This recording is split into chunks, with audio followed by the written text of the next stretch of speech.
Selamat berjumpa para mahasiswa yang saya cintai.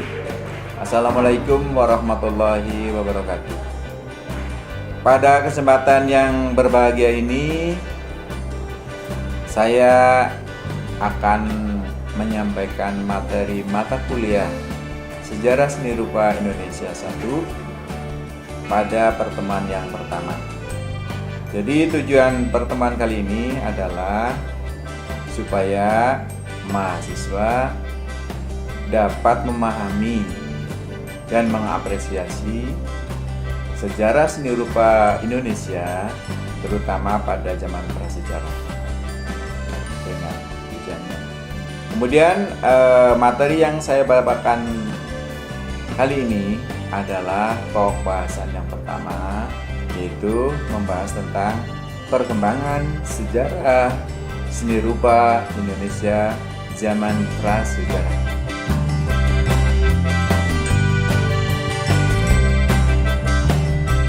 Bahwa materi pada pertemuan hari ini adalah membahas tentang perkembangan seni rupa prasejarah pada zaman Batu. Ya. Jadi menurut para ahli dikelompokkan menjadi 5 bagian. Yang pertama adalah zaman Batu Tua, kemudian yang kedua zaman Batu Menengah, yang ketiga zaman Batu Besar, yang keempat pada zaman Batu Baru, dan yang terakhir adalah zaman Tunggu. Nah, dari setiap zaman ini memiliki jenis karya seni yang berbeda-beda karena tuntutan kebutuhan manusia itu setiap zaman berbeda. Dari mulai bahan, teknik, tujuan berkarya, sampai kepada gaya dari masing-masing seni ini mengalami perkembangan sesuai perkembangan zaman tadi. Ya, khusus untuk pertemuan hari ini, yaitu pada zaman Batu Tua, ya, yang pertama adalah dilatar belakangi oleh manusia yang hidupnya nomaden, sehingga karya terutama seni rupa yang berbentuk arsitektur masih berupa gua-gua yang masih asli.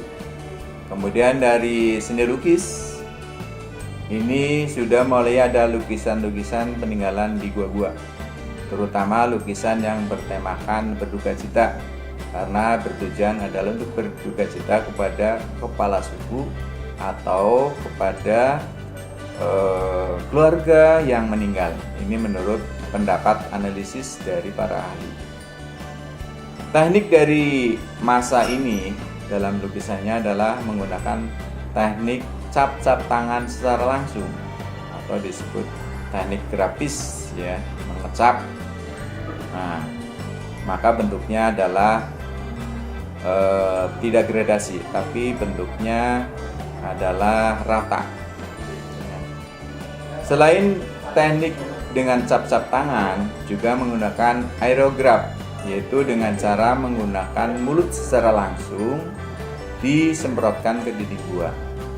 Maka terbentuklah lukisan-lukisan abstrak.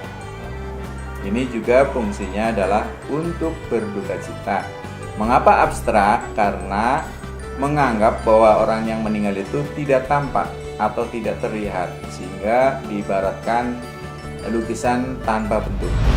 Ya, yang kedua adalah zaman Batu Menengah. Kenapa disebut zaman Batu Menengah? Karena peralihan dari zaman Batu Tua ke zaman Megalitikum. Ya, perbedaannya apa? Karena menengah ini sebenarnya ciri-cirinya dapat dilihat dari kerajinan yang dibuat. Itu mereka menggunakan batu-batu pecahan-pecahan yang secara langsung digunakan tanpa mengasah terlebih dahulu, tetapi sudah disesuaikan dengan fungsinya. Misalkan untuk tombak, maka dipilihlah batu-batu yang panjang, runcing.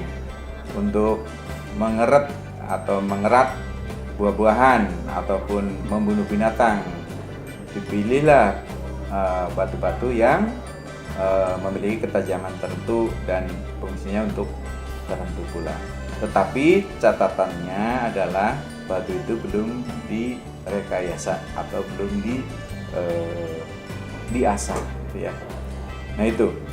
Kemudian masalah perkembangan seni lukisnya masih berkelanjutan dengan seni pada waktu zaman Batu Tua, yaitu tema-temanya adalah roh-roh halus dan pemujaan terhadap nenek moyang.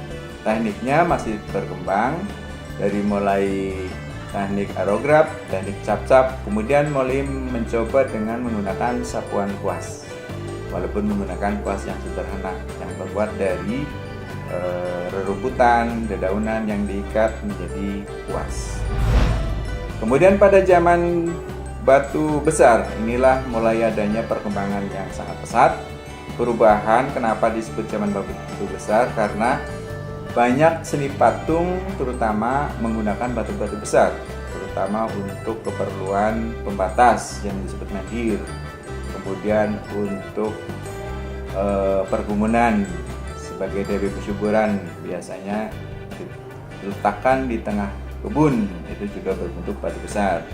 Kemudian untuk tempat turunnya dewa, karena percaya pada dewa atau roh-roh nenek moyang, itu menggunakan tahta batu ya. Kemudian juga punden berundak, turunnya dewa, turunnya roh halus itu.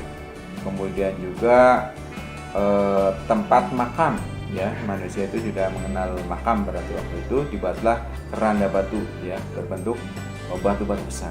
Nah itu maka zaman tersebut digolongkan menjadi zaman Batu Besar.